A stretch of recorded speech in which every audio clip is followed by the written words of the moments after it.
విగ్రహం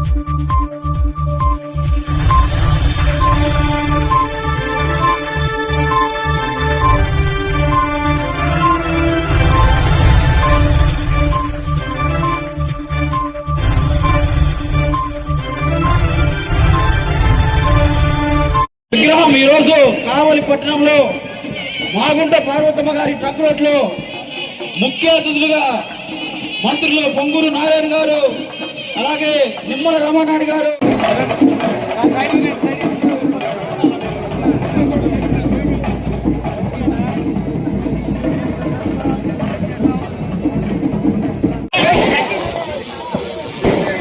బాబు రిమోట్ అతను అన్నా నేను నొక్కండి అన్నా.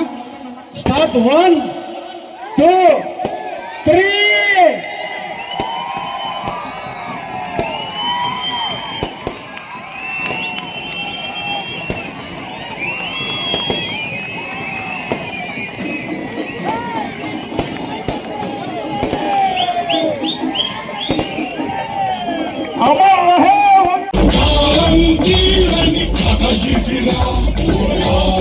చూసిన విషమిదిరా కాలకూటమ బెదురునురా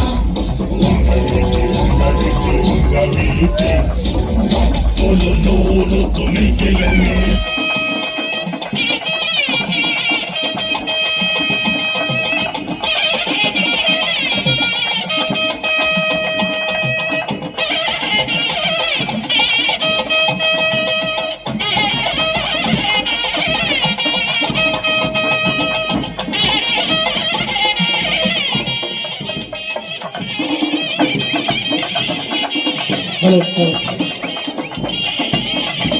తన పేరు చెబితేనే అధికార పీఠాలు గడగడలాడేలా చేశాడు. అప్పటి వరకు రాష్ట్రంలో తిరుగులేని నేతగా పేరు తెచ్చుకున్న ఓ నాయకుడికి చెమటలు పట్టించాడు. తనే ఓ ప్రభంజనమే సాగాడు. బెజవాడ రక్త చరిత్రను ఒక్కసారి పరిశీలిస్తే రంగారావు విగ్రహం నెలకొల్పడానికి సహాయ సహకారాలు చేసిన అయ్యంగల్ ఎమ్మెల్యే గౌరవనీయులు డబ్బు కృష్ణారెడ్డి గారి రంగా విగ్రహ కమిటీ మరియు అభిమానుల తరపున హృదయపూర్వక ధన్యవాదాలు తెలియజేస్తున్నాము. ఎమ్మెల్యే గారు అలానే రంగా విగ్రహ కమిటీ పిలుపు మేరకు పిలవగానే ఈ విగ్రహ ఆవిష్కరణ మహోత్సవానికి విచ్చేసిన మంత్రివర్యులు నిమ్మల రామానాయుడు గారికి, శ్రీ చింతాల వెంకటరావు గారు కాపు నాయకులు వేదిక మీద రావాల్సిందిగా కోరుతున్నాము. డాక్టర్ రవి గారు వేదిక మీదకి రావాల్సిందిగా కోరుతున్నాము. మలిశెట్టి వెంకటేశ్వర్లు గారు వేదిక మీదకి రావాలి. కాంస్య విగ్రహ ప్రతిష్టకి విచ్చేసిన అతిరథ మహారాజులైనటువంటి నిమ్మల రామానాయుడు గారికి, పొంగూరు నారాయణ గారికి, తనయుడు రాధాకృష్ణ గారికి, అందరికీ కూడా రాముడి జననం ప్రకృతి పులకించి వర్షం కురిపించింది. రంగా గారి విగ్రహ ప్రతిష్ట, రంగా గారి విగ్రహ ప్రతిష్ట ఒక మహానుభావుడు పుడితే ప్రకృతి అంతా పులకిస్తుందని మన చరిత్రను చదివాం. ఈనాడు రంగా గారి విగ్రహ ప్రతిష్ట జరిగితే ప్రకృతి కూడా పులకించింది. ఆ విగ్రహాన్ని కలిసి ముద్ద చేసిందంటే ప్రకృతి దీవెనలు కూడా అధ్యక్షులు కావలి శాసనసభ్యులు కృష్ణారెడ్డి గారికి మరియు మంత్రివర్యులు రామానాయుడు గారికి, అదేవిధంగా వంగవీటి రాధాకృష్ణ గారికి మరియు శ్రీనివాస్ గారికి మరియు వంగవీటి మోహన్ రంగా గారి యొక్క అభిమానులు ఎవరైతే ఉన్నారో స్టేజ్ మీద వాళ్ళందరికీ, ఇక్కడికి వచ్చిన అభిమానులందరికీ నమస్కారాలు.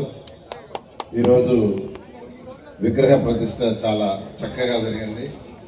అయితే మనకు వాతావరణం కూడా చాలా చక్కగా మూల వర్షంలాగా చక్కగా రావటం పోవటం జరుగుతుంది. ఏదైనా కార్యక్రమం జరిగినప్పుడు వర్షం వచ్చిందంటే దాన్ని చాలా శుభసూచితంగా తీసుకుంటారు. అయితే చాలా చక్కగా పూల వర్షం మనకు కురుస్తూ ఉంది. రంగా గారి గురించి ఎంత చెప్పినా తక్కువే. ఈరోజు కోట్ల మంది ప్రజలు ఈ రాష్ట్రంలోనే కాదు, పక్క రాష్ట్రంలోనే కాదు, ఇతర దేశాల్లో ఉండే తెలుగు ప్రజల గుండెల్లో ఉన్నారు. ఇలాంటి విగ్రహాలు మన రాష్ట్రంలోనే కాదు, ఇతర రాష్ట్రాల్లోనే కాదు, ఇతర దేశాల్లో కూడా యాక్చువల్గా అనేక దగ్గరలో రంగా యొక్క విగ్రహాన్ని యాక్చువల్గా ఏర్పాటు చేయడం జరిగింది. వారి గురించి నాకు చక్కగా ఒక వీడియో వేశారు. వారు 1970లో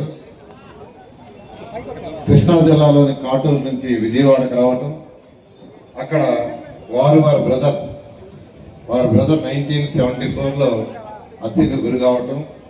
అయితే రంగా గారు 1981లో రాజకీయ ప్రస్థానం చేసి పేదలు నిరుపేదలు ఎవరైతే ఉన్నారో వారి గుండెల్లో చిరస్థాయిగా నిలిపారు.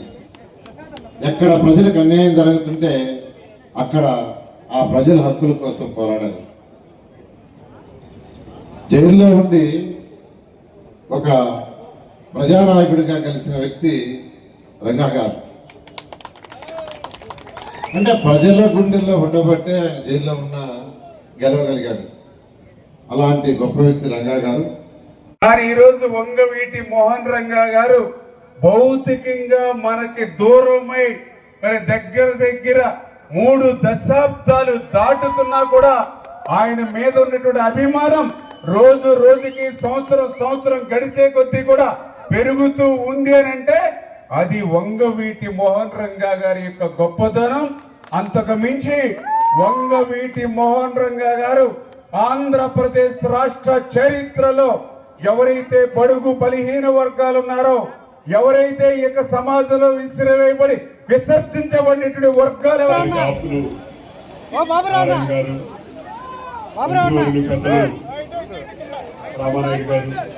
ఇక్కడ వేదిక మీద ఇచ్చేసిన పెద్దలకి, అతి ముఖ్యంగా ఇక్కడ విచ్చేసిన రంగా గారి అభిమానులందరికీ